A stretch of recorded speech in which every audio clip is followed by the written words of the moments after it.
कि मरने से पहले है मुसलमान, कर ले इस पे गौर। किताबों का खुदा और है, बाबों का खुदा और। कहने को तो ही सबका इस्लाम है, लेकिन किताबों का जहां और है, बाबों का जहां और। नौजवान आदमी है, पर से इस्लाम की तबलीग करा, पर से ईसाइयत से मुसलमान हुआ। ये मामला ख़राब है, क्योंकि जब किसी ने मुझे इसकी तकीन की है कि नहीं जी ये सही बंदा नहीं है, आपने इसे नहीं सुनना। ऊपर से उनका पहले से ये है कि वो ना ईरान से आए हुए थे, तो उन्होंने अहले तशरीह को भी सुना हुआ था, डिफरेंट मसालिक को सुना हुआ था। जो गौसे पाक ने किया, औलिया अल्लाह ने वो क्यों नहीं, औलिया अल्लाह ने किया, वो असहाब ने क्यों नहीं किया। ठीक है, जब नबी सल्लल्लाहु अलैहि वसल्लम ने औरतों से बैत लेते हुए शर्माते थे, बल्कि कपड़े के अंदर बैत लेते थे औरतों से, तो ये किस तरह का बाबा है जो आके औरतों को कहते गोद में उठा रहा है। तो आप अगर वो इंटरव्यू देखें तो वो खामोश हो गए उसके अंदर। अच्छा, वो जवाब ही नहीं दे सके मेरे सवालों का, और जिन्हें मैं फॉलो करता था। कि मेरी वालदा को उन्होंने कहा कि ये गलत जो है वो फ़िरके में जा रहा है, जिनके अकायद ख़राब है। पहले मैं अहले तशरीह से बहुत ज़्यादा ना खौफ खाता था, मगर अब मेरा दिल करता है मैं उनके पीछे भी नमाज़ पढ़ूँ। तो मैंने कहा अच्छा, मैंने सुना, मैं जब घर जाके दोबारा सुना ना तो रफ़ुल दैन था, तो ईशा की नमाज में मैं उसके साथ खड़े होकर रफ़ुल दैन किया। सही बुखारी की हदीस नंबर 2812 पे जिक्र करने पे धक्के मार के मस्जिद से निकाला गया। हाँ जी, तो कहते हैं कि इसे काट दो, क्यों? क्योंकि मेरे मसलक के लोग इस चीज़ की वजह से राजी नहीं है। माँ अगना अनहु मालुहु व माँ का सब, कि जितना भी माल है माँ का है। अस्सलाम वालेकुम भाई। वालेकुम अस्सलाम रहमतुल्लाहि व बरकातुहू। क्या नाम है आपका? मेरा नाम मोहम्मद बिलाल। बिलाल भाई किधर से आए हैं? हम फैसलाबाद से। फैसलाबाद से आए हैं जी। इस वक्त तो मेरे ख्याल में 8:30 के करीब टाइम है, और कब से चले हुए हैं? हम कल ही आ गए थे ट्रेन पे। अच्छा तो आज अपने रिलेटिव्स के कर रहे हैं, तो फिर आज इधर आ गए हैं टाइम से। सही हो गया। अच्छा, आपका जो साबका फ़िरका था वो कौन सा है? पहले हम बरेलवी मसलक से ताल्लुक़ रखते थे पहले, मगर कम से कम भी 5-6 साल पहले, जब तक इंजीनियर भाई को नहीं देखा हुआ था। अच्छा, इंजीनियर साहब को कैसे सुना, पहला तारुफ कैसे हुआ? दरअसल हमारे वहाँ पे एक मस्जिद है बरेलवियों की, जहाँ मैं जुमा पढ़ने जाता था।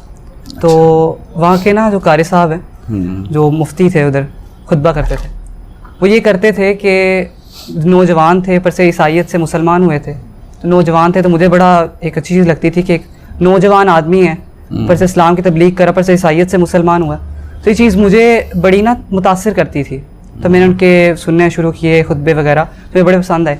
तो उन्होंने एक खुतबे में ना जिक्र किया अली भाई का। अच्छा। मगर जो अल्फाजात उन्होंने इस्तेमाल किए वो काफ़ी हार्श थे उनके लिए। तो इसी मैंने सुना, बस मैंने नाम सुना था, मैंने शक्ल कभी नहीं देखी थी। तो मैं घर गया हूँ, तो मेरे वालिद साहब ने ना टीवी पे अली भाई लगाए हुए थे यूट्यूब चैनल के ऊपर। अच्छा। तो मैंने जब सुना तो मेरे वालिद साहब ने कहा कि देखो ये बाबू के साथ क्या कर रहा है। अच्छा। क्या हालात कर रहा है उनके साथ। तो हमने जैसे देखा, तो मैंने जब सुना ना, तो मैंने नीचे नाम पढ़ा टाइटल में, तो इंजीनियर मोहम्मद अली मिर्ज़ा लिखा हुआ था। तो मैंने जिस तरह सुना था कर साहब से, तो मैंने कहा नहीं जी ये बंदा गलत है, मैंने नहीं सुना। अच्छा, ये मामला ख़राब है, क्योंकि जब किसी ने मुझे इसकी तकीन की है कि नहीं जी ये सही बंदा नहीं है, आपने इसे नहीं सुनना, तो मेरा तो काम है कि मैं ना सुनूं। ठीक है, कोई ना कोई वजह तो होगी पीछे। बिल्कुल सही। अब इस वजह से ना मैंने सुना नहीं, मगर ना मैं बरेलवी के मस्जिद में जाना शुरू हो गया था और उनके सुन रहा था खुतबे वगैरह। तो मेरे वालिद साहब जो है ना, उन्होंने मुझे कहा कि, मेरी वालदा को कहा कि ये ना सही जगह नहीं जा रहा, ये इनके अकायद बहुत ख़राब है बरेलवियों के, क्योंकि वो इंजीनियर भाई को सुन रहे थे। ऊपर से उनका पहले से ये है कि वो ना ईरान से आए हुए थे, तो उन्होंने अहले तशरीह को भी सुना हुआ था, डिफरेंट मसालिक को सुना हुआ था।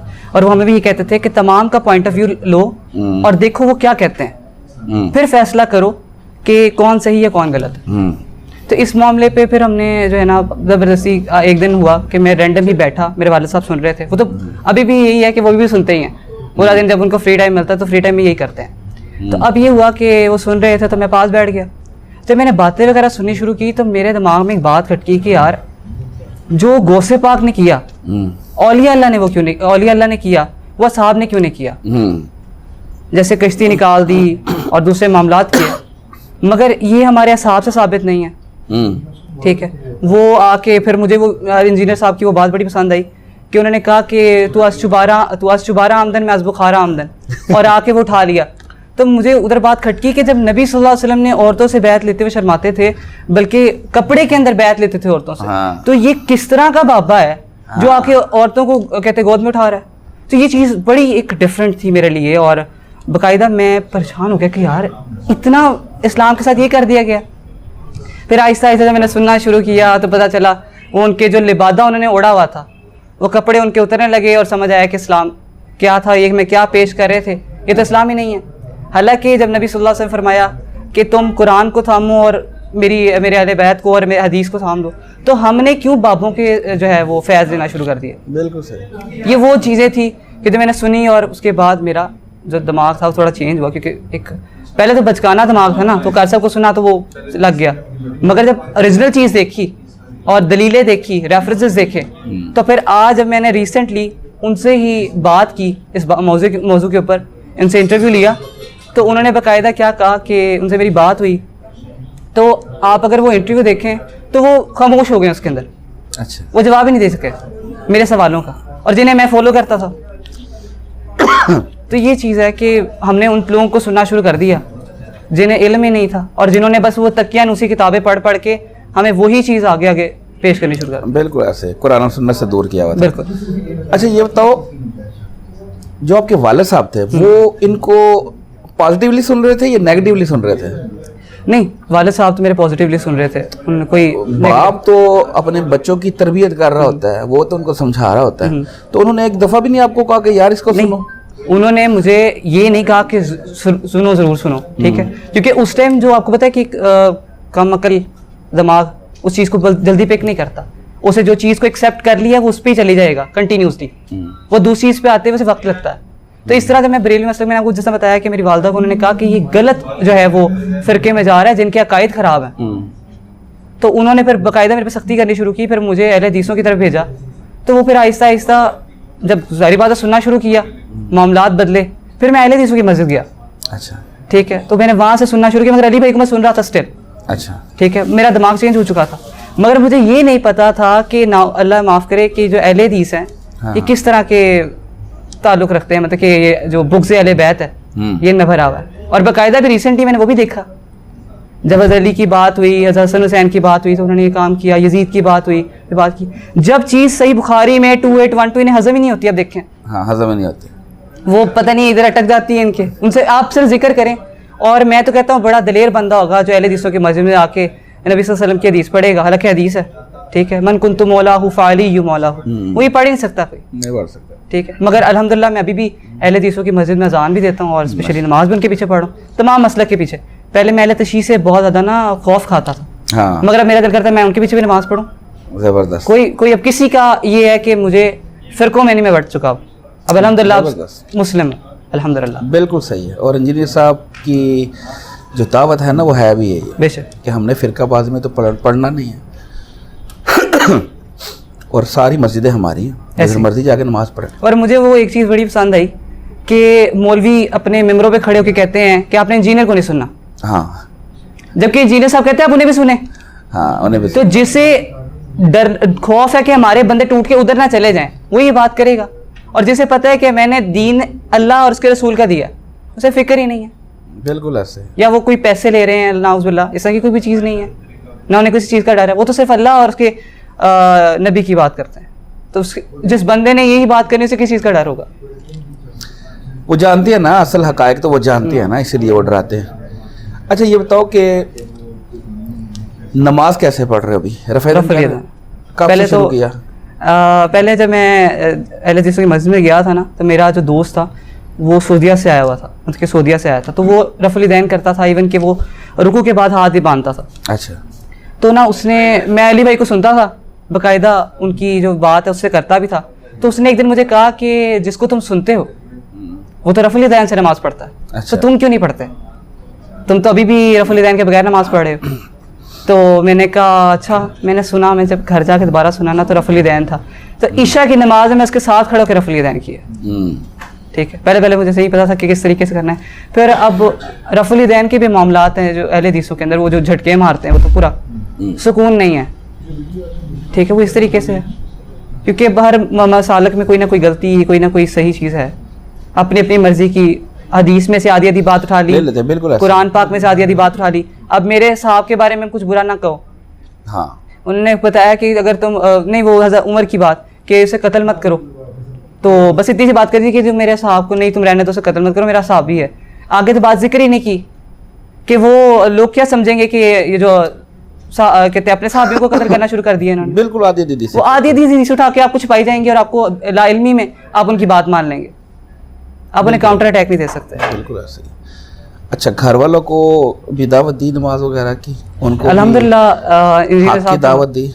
जी अल्हम्दुलिल्लाह इंजीनियर साहब के सुनने के बाद अब वो तो ऑलरेडी पहले ही आप दोनों एक पेज पे इकट्ठे हो गए हो। जी बिल्कुल, घर वाले बाकी जी ऐसे ही है। वालदा और बहन भाई उनको भी समझाया? बल्कि हम तो, मेरे वालिद साहब है ना, वो किसी के साथ बैठे हैं और अगर इस तरह की बात हो ना तो बल्कि उन्होंने भी काफ़ी बंदों को इंजीनियर साहब के सुनने पे लगाया। और ये बात है कि जो इंजीनियर साहब की पूरी वीडियो देख लेगा ना, हाँ हाँ, वो मजबूर हो जाएगा उन्हें दोबारा तो दूसरी बार सुनने पे। जारी बात है जी, ऐसा ही। क्योंकि जब सच्चाई में ताकत बड़ी है ना, यही बात, और अल्लाह के दीन में और सही बुखारी से मुस्लिम में जो नबी सल्लल्लाहु अलैहि वसल्लम की हदीसें हैं, जब वो बंदा सुनेगा और उसे इल्म होगा कि मेरी नबी की शनाख्त क्या है और ये मुझे क्या कराते हैं, तो उससे डाइवर्ट होना सारी बात है। बिल्कुल ऐसे ही। अच्छा, जब से आपने दावत हक को कबूल किया, दोस्तों में, फैमिली में, कोई इर्द गिर्द आपके मस्जिद में कोई लोगों का कोई हर अमल का कोई रद्द अमल भी होता है ना, वो आया, कोई लोगों ने कोई रिएक्ट किया हो, वो भी है तो कोई अपना नहीं किस्सा असल शेयर कर में सकते हैं? इतना कोई ख़ास नहीं है, मगर ये है कि मुझे भी रिसेंटली अहले हदीसों की मस्जिद में से सही बुखारी की हदीस नंबर 2812 पे जिक्र करने पे धक्के मार के मस्जिद से निकाला अच्छा। गया। हाँ जी। और वो क्यों? वो असल में मामलात ऐसे बन गए थे कि मैं बैठा हुआ था, असल में मैंने अहले हदीसों के जो मौलवी उनका इंटरव्यू लिया था। अच्छा, तो क्यों लिया था? कोई चैनल बनाया? हाँ जी, चैनल है मेरा। मैं आज असल में उसी सिलसिले से भी आया था। अच्छा, तो मैंने उनका इंटरव्यू लिया था, तो उन्होंने जिक्र की थी 2 हदीस कि उन्होंने ये कहा था कि हसन और हुसैन जो हैं वो नौजवान जन्नती नौजवानों के सरकार है। सही है। तो अब मुझे वो कहते हैं कि उस वीडियो में से वो क्लिप काट दो। अब देखिए ये हदीस के अल्फाज हैं और इतने कहते हैं बड़े अल्फाज हैं, तो वो कहते हैं कि इसे काट दो। क्यों? क्योंकि मेरे मसलक के लोग इस चीज़ की वजह से राज़ी नहीं है। अल्लाह अकबर। ठीक है। और अब मैं उस दिन ईशा की नमाज़ पढ़ी है तो मैं पीछे आ गया हूँ, तो नमाज़ पढ़ के ना पीछे आके बैठा हूँ, तो मैं अपने कार साहब से बात करूँ, तो अब एक इंतज़ामिया का बंदा आता है और एक जिसने नमाज़ पढ़ाई वो आके ना मेरे पास बैठ जाता है, मुझे आके सवाल करता है तेरा असहाबा दे बारे की मौक़िफ़ है। अच्छा।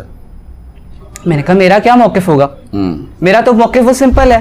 सूरह तौबा की आयत नंबर 100, 101 और 102 में 3 कैटेगरियाँ अल्लाह ताला ने बयान कर दी असहाब की। तो मेरा उसके अलावा नहीं जी, तुम कहो, तुम ये कहो कि सारे असहाब जनती हैं। मैंने कहा मैं कैसे कह दूं, ये तो वो बात हो गई, वो जब आप सल्लल्लाहु अलैहि वसल्लम ने दीन दिया तो ज़बरदस्ती मुसलमान होते थे, ज़बरदस्ती कहते थे नहीं तुम ये कहो, तुम कहो उस पर कि वो सही है, वो जो बुत है वो ठीक है। चलो एक लानत ही कर दो नाउज़ुबिल्लाह मोहम्मद सल्लल्लाहु अलैहि वसल्लम पे, उन्हें ये कह दो वो झूठे हैं। वो कहते हैं बस तुम वो एक्सेप्ट करो जो हम कहते हैं। ऐसे ही ऐसे। तो इस बात पे जब मैंने उन्हें आहिस्ता आहिस्ता मामला आके चले, कोई रेफरेंस नहीं दिया अहले हदीस होने के बावजूद, कोई रेफरेंस दिया, फिर वो उमर वाला रेफरेंस दिया, तो मैंने बताया कि जी क्या मामला, तो वो रेफरेंस खत्म हो गए, दलीलें खत्म हो गई। उसके बाद जब मैंने 2812 का जिक्र किया तो उन्होंने मेरे पे गुस्ताखी का फतवा लगा दिया। अच्छा। उन्होंने मुझे बड़े बड़े अल्फाजों से मुखातिब किया तो और बाकायदा फिर धक्के मारे। तो बस तक शुक्र करो बचत हो गई है। नहीं बेफिक्र है इंशाल्लाह। मुझे मजा आता है किस चीज का, इतना जज्बाती नहीं बनना। नहीं वो असल में जरूरत नहीं है। नहीं असल में वो मैं आपको बता रहा हूँ ना कि मैं तो पीछे के बैठ गया हूँ, वो तो खुद मेरे से कहते हैं बात करने आए हैं। और मेन चीज़ ये थी कि मुझे इस चीज़ का दुख नहीं है, बल्कि फ़ख्र है कि मैंने उस शख्स के हक़ में बात की है और मुझे उस शख्स के हक़ में बात करने पे धक्के पड़े हैं, जिसके बारे में नबी सल्लल्लाहु अलैहि वसल्लम की हदीस है कि मेरी और इसकी निस्बत मूसा की और जैसे हारून के साथ थी, बेशक मेरे बाद कोई नबी नहीं। बेशक। फिर जिसे नबी सल्लल्लाहु अलैहि वसल्लम ने खैबर के मौके पे झंडा दिया हो और कहा हो बिल्कुल कि अल्लाह और इसके नबी से मोहब्बत करते हैं और ये अल्लाह और इसके नबी से मोहब्बत करता है, इससे बड़ी बात क्या है। बेशक। इस शख्स से बुग़्ज़ रखते हुए उन लोगों ने मुझे धक्के मारे, मगर अल्हम्दुलिल्लाह वकालत किसकी की मैंने, मुझे इस चीज़ का फ़ख्र है अल्हम्दुलिल्लाह। नहीं वो तो हमारे लिए भी बायस फ़ख्र है, लेकिन मैं आपको मेंटालिटी बता रहा हूँ, इन लोगों की मेंटालिटी ऐसे नहीं है कि इनके साथ वो भी उनकी जगह पे बहस किया ऐसे। हाँ, इसलिए अवॉइड करना है, जज्बाती नहीं बनना। पता है लोग बड़े यार, दुनिया भरी पड़ी है दावत देने के लिए, दो उनको जाके दावत, लोग हक कबूल करते हैं। मेरा ना एक दोस्त है, वो अहले हदीस है, ज़्यादातर मेरी ना बातचीत जो है ना अहले हदीसों से होती है, तो वो अहले हदीस है, तो उसने ना मैंने उसे बात बताई, जब सही बुखारी की हदीस बताई, फिर सही मुस्लिम की हदीस बताई 6628 शायद, ठीक है, तो कि आप सल्लल्लाहु अलैहि वसल्लम ने बदुआ दी हज़रत मेरा मुआविया रज़ियल्लाहु ताला अन्हा को। तो मैंने वो चीज़ें बताई, तो उसने ना क्या किया, एक बंदे को कांटेक्ट किया और उस बंदे के मैसेज, वो मेरे मैसेज उस बंदे को भेजे, उसके मैसेज मुझे भेजे। अब वो बंदे को मैं हदीस बताऊं जैसे हाफिज ज़ुबैर अली सही साहब ने सही कहा है और दूसरे जो मुफस्सिरीन ने सही कहा, वो उसे रद्द करे, नहीं जी ऐसे नहीं है, नहीं जी ऐसे नहीं है। मैंने हज़रत अबू ज़र गफ़ारी की सी बात तय कि उन्होंने मेरे माविया को कहा कि तुम्हारे घर में ये क्या चीज़ें टंगी जो हराम है। फिर उसके बाद मुकदमा ने कहा कि क्या मैं तुम्हें ये ना बताऊं मेरे माविया कि तुम्हारे घर में वो 3 हराम चीज़ें पाई जाती हैं जो नबी सल्लल्लाहु अलैहि वसल्लम ने हराम कही थी और तीनों तुम्हारे घर में हैं। तो इस तरह से वो उसने भी एक्सेप्ट नहीं किया और फिर कहते जी महल हदीस है, हदीस को सुनते भी यार वो नहीं करते।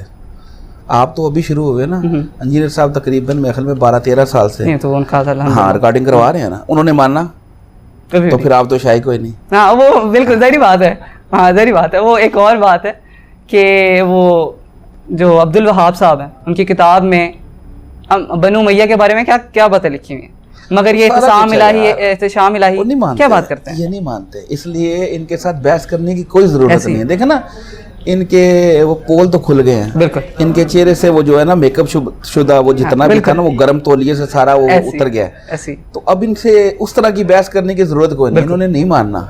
अगर ये मानते होते ना तो हमारा इनका कोई फर्क था ऐसी। मतलब इंजीनियर साहब की जो दावत, इंजीनियर साहब ने जो आप सल्लम की दावत रखी, अहले हदीस के बिल्कुल 90-100% इतना ही फर्क है ना, ऐसी है। ठीक है। लेकिन देख लो बदबख्ती देख लो कि भी सबसे ज़्यादा बड़े खिलाफ ये हमारे हो गए। रफ़ायदान का तरीका, तौहीद का तरीका, सारी चीज़ें ठीक है। बाकी जितने भी मसाला के उनसे तो बेहतर थे ना यार ये लोग, देख लो। तो और देखे ना जो दिल को इनके भाती है ना चीज़, ये उसे उठा लेते हैं। ये वो वाला काम करते हैं कि एक औरत थी तो उसकी ना शौहर की डेथ हो गई, तो उसके बेटे ने ना थी दौलत वगैरह थी, उसके बेटे को चले जानी थी। उसकी माँ ने एक मौलवी को जाकर कहा कि ना कोई ऐसा मामला बताएं, कोई कुरान से ऐसी आयत बताएं कि ये माल मेरे पास आ जाए, मेरे बेटे के पास ना जाए। उसने कहा पैसे लगेंगे तो कल उससे लें।